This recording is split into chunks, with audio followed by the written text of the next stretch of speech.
अस्सलाम वालेकुम, welcome back to my channel a fashion. पहले तो आप इस चाइनीज़ कॉलर को देख के मैंने पैच के साथ इसको स्टिच किया है और इसकी फिनिशिंग भी आप चेक कर सकते हैं। देखिए गुम तरीके के साथ मैंने इसको स्टिच किया है। बैक साइड से भी मैं आपको दिखा देती हूँ, कहीं पे भी आपको इसकी स्टिचिंग नज़र नहीं आएगी। पैच का इस्तेमाल करते हुए मैंने ओवरलैप वी शेप में इसको स्टिच किया है। तो उसमें भी मैंने आपको दिखाया, इसमें किसी किस्म की कोई चुनट्स नहीं है। बगैर कट के बहुत ही यूनिक मेथड मैं आपके साथ शेयर करूंगी, जो कि बहुत इजी भी है। अगर आप इंटरेस्टेड हैं तो वीडियो को लास्ट तक देखिएगा। तो चलिए बनाना स्टार्ट करते हैं। जो पैच है इसमें मैंने आपको दिखाया है किसी किस्म की कोई लचक नहीं है और बैक साइड के ऊपर इस तरह से पेपर पट्टी लगी हुई है, तो इसलिए हम पेपर पट्टी का इस्तेमाल नहीं करेंगे। और इसके नीचे वाली साइड के ऊपर इसको गुम तरीके के साथ स्टिच करने के लिए मैंने प्लेन फैब्रिक लिया है और इसकी जो अरेब वाली साइड है ना, वहाँ से आपने इसकी कटिंग करनी है। जो इसकी कन्नी वाली साइड है वहाँ से कटिंग नहीं करनी। तो ये देखिए इस तरह से बिल्कुल इस पैच के बराबर में मैंने इस फैब्रिक को कट कर लिया है। अब कॉलर की मैं लंबाई भी आपको दिखा देती हूँ कि कितनी मेरी ये कॉलर की लंबाई होगी। कॉलर की चौड़ाई उतनी होगी जितना मेरे पैच की चौड़ाई है और लंबाई यहाँ पे देख लें 40 इंचज़ की लंबाई है। अब यहाँ पे देखिए जिस साइड के ऊपर मेरे पैच वाला फैब्रिक कम है ना, इसको मैं इस तरह फैब्रिक के ऊपर उल्टा रख लूँगी। उल्टा रखने के बाद बिल्कुल इसी के साथ साथ हम सिलाई लगाएंगे। जो हमारी एम्ब्रॉयडरी है ना, वो बीच में नहीं स्टिच होनी चाहिए, इसके बिल्कुल साथ साथ हम सिलाई लगाएंगे। आप चाहें तो यहाँ पे सिंगल फुट का भी इस्तेमाल कर सकते हैं। कहीं से ये मेरा जो फैब्रिक है वो कम हो रहा है और कहीं से ज़्यादा है, लेकिन मैंने जहाँ पे सिलाई लगा रही हूँ ना, ये बिल्कुल एम्ब्रॉयडरी के साथ साथ लगा रही हूँ, तो मेरी ये सिलाई बिल्कुल स्ट्रेट ही आएगी। अब यहाँ पे देखिए इस तरह से छोटे कट्स लगाने के बाद हम इसको सीधी साइड के ऊपर पलटाएंगे। छोटे कट्स लगाने से ना जो हमारी पट्टी है ना, फैब्रिक पट्टी, इसमें किसी किस्म की चुनट्स नहीं आएगी।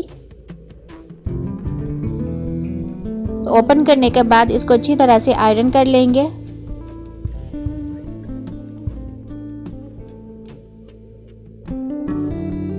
तो यहाँ पे देखिए मैंने इसको आयरन कर लिया है।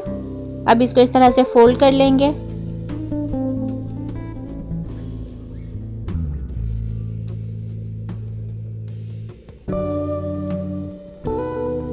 अगर आपने इस डिज़ाइन को प्रिंटेड पैच के ऊपर बनाना है ना, तो फिर आपने उसकी बैक साइड के ऊपर पेपर पट्टी का इस्तेमाल करना है। लेकिन अगर इस तरह से आपके पास भी एम्ब्रॉयडरी पैच हो और उसकी बैक साइड के ऊपर पेपर पट्टी लगी हो, तो फिर आपको कोई ज़रूरत नहीं एक्स्ट्रा से पेपर पट्टी लगाने की। पैच की दूसरी साइड वाले फैब्रिक को आपने इस तरह से बिल्कुल बराबर में कर लेना है।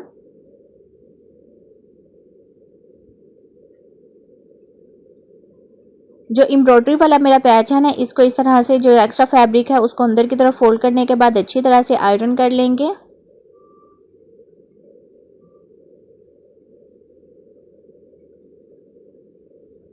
तो व्यूवर्स, अगर आप वीडियो को अभी भी वॉच कर रहे हो तो thanks for watching my video. Channel पर न्यू है तो चैनल को सब्सक्राइब कर ले। अगर सब्सक्राइबर है तो वीडियो पसंद आने पर लाइक करें। इसके अलावा आप मेरे चैनल का विजिट करें, आपको मेरे चैनल पर डिफरेंट डिज़ाइनिंग देखने को मिलेंगी। यहाँ पे आप देख सकते हैं कि मैं ग्लू का इस्तेमाल कर रही हूँ। ग्लू का इस्तेमाल करके तो मैं फैब्रिक को अच्छी तरह से फिक्स कर लूँगी।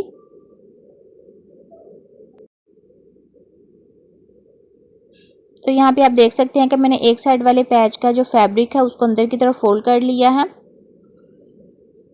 अब दूसरी साइड वाले फैब्रिक को भी इसी तरह बराबर में फोल्ड करेंगे।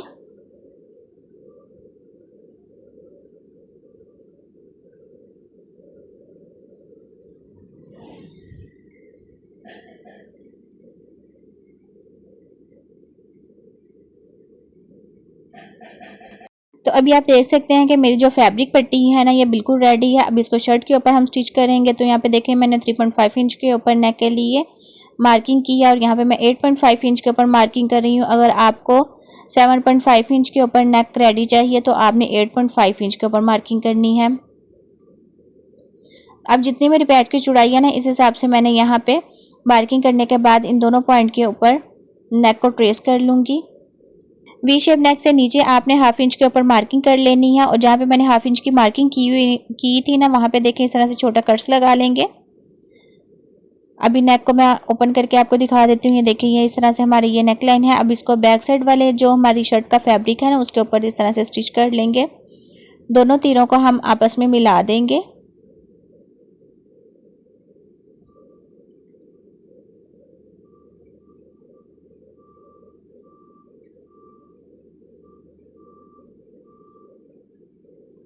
तो चलिए अब हम इसको स्टिच करते हैं। यहाँ पे देखें नीचे मैंने जो 1/2 इंच के ऊपर कट्स लगाया है ना, इसी के अंदर इस तरह से आपने फैब्रिक पट्टी को रखेंगे। क्लोज में भी मैं आपको दिखा देती हूँ। ये देखें इस तरह से इसको रखने के बाद हम बिल्कुल किनारी के ऊपर सिलाई लगाएंगे। और फैब्रिक भी आप देख सकते हैं कि मैं बहुत ज़्यादा अंदर की तरफ फोल्ड नहीं कर रही, बिल्कुल 1/2 इंच के ऊपर इस तरह से मैं अंदर की तरफ रख के तो इसको स्टिच कर रही हूँ और किनारे की मैं सिलाई लगा रही हूँ। तो बस यहाँ पे आपने ना वीडियो को बहुत ध्यान से देखना है। यहाँ से मैं वीडियो को बिल्कुल भी स्किप नहीं करूँगी, आपको लास्ट तक इसकी जो स्टिचिंग है वो दिखाऊंगी। तो ये देखें ये एक साइड का हमारा ये तीरा है और बैक साइड वाला ये हमारा कलर है, यहाँ तक मैंने इसको स्टिच किया है।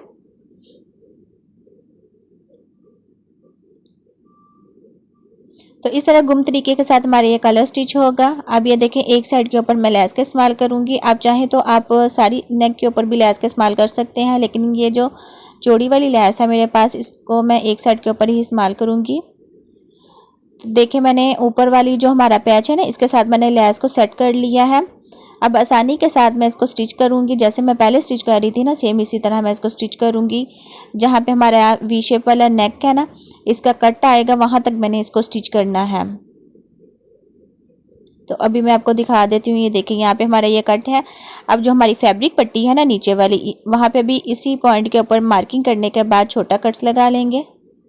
यहाँ पे भी आप ध्यान से देखिएगा। ये देखें पैच के जो नीचे वाला फैब्रिक है ना, इसको इस तरह से आपने जहाँ तक आपने कट लगाया हुआ ना, वहाँ तक आपने फैब्रिक को कट कर लेना है। अब ज़्यादा प्रॉब्लम यहाँ पे आती है इसको सेट करने में। तो अभी मैं आपको बिल्कुल क्लियर में दिखाऊंगी। ये देखें इस तरह से मैंने मशीन से इस फैब्रिक को निकाल लिया है और जितना मुझे नेक चाहिए था ना, वहाँ तक मैं मार्किंग कर लूँगी।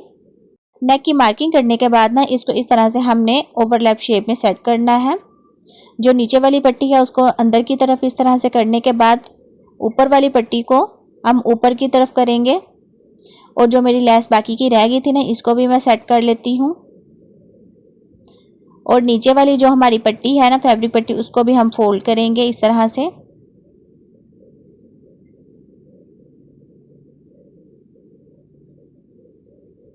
तो ये देखें इस तरह से आपने इसको रख लेना है। और इसको रखने के बाद आप यहाँ पे पिन अप भी कर सकते हैं। सेट करते वक्त ना एक दफ़ा आप इसको अच्छी तरह से आयरन कर लें और जहाँ पे ओवरलैप हमारा नेक आ रहा है ना, वहाँ पे इस तरह से पिन अप करने के बाद बिल्कुल स्ट्रेट में पट्टी को सेट कर लेंगे। और साथ में इसी तरह से किनारे की हम सिलाई लगाएंगे। जैसे मैं पहले इसको स्टिच कर रही थी ना, सेम इसी तरह से मैं इसको स्टिच करूँगी। फैब्रिक पट्टी की आप लंबाई ज़्यादा भी रख सकते हैं। मैंने बिल्कुल नॉर्मल सी इसकी लंबाई रखी है, ना ही कम है और ना ही ये ज़्यादा है। यहाँ पे आप देख सकते हैं कि मैं दूसरी साइड के ऊपर सिलाई को लेके आई हूँ और जहाँ पे ये देखें मेरा ओवरलैप नेक है ना, यहाँ तक हमने इसको स्टिच करेंगे। और पिन को भी मैंने रिमूव कर दिया है।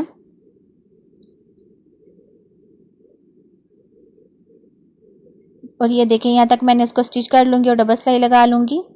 तो यहाँ पे हमारा जो डिज़ाइन है ये बनके रेडी है। इसकी जो फाइनल लुक है वो भी मैं आपके साथ शेयर करती हूँ। ये देखें ये इसकी फाइनल लुक है और कहीं पे इसकी चुनर्स नहीं आई और गुम तरीके के साथ मैंने इसको स्टिच किया है। बहुत ही सिंपल और यूनिक ट्रिक मैंने आपके साथ शेयर की है।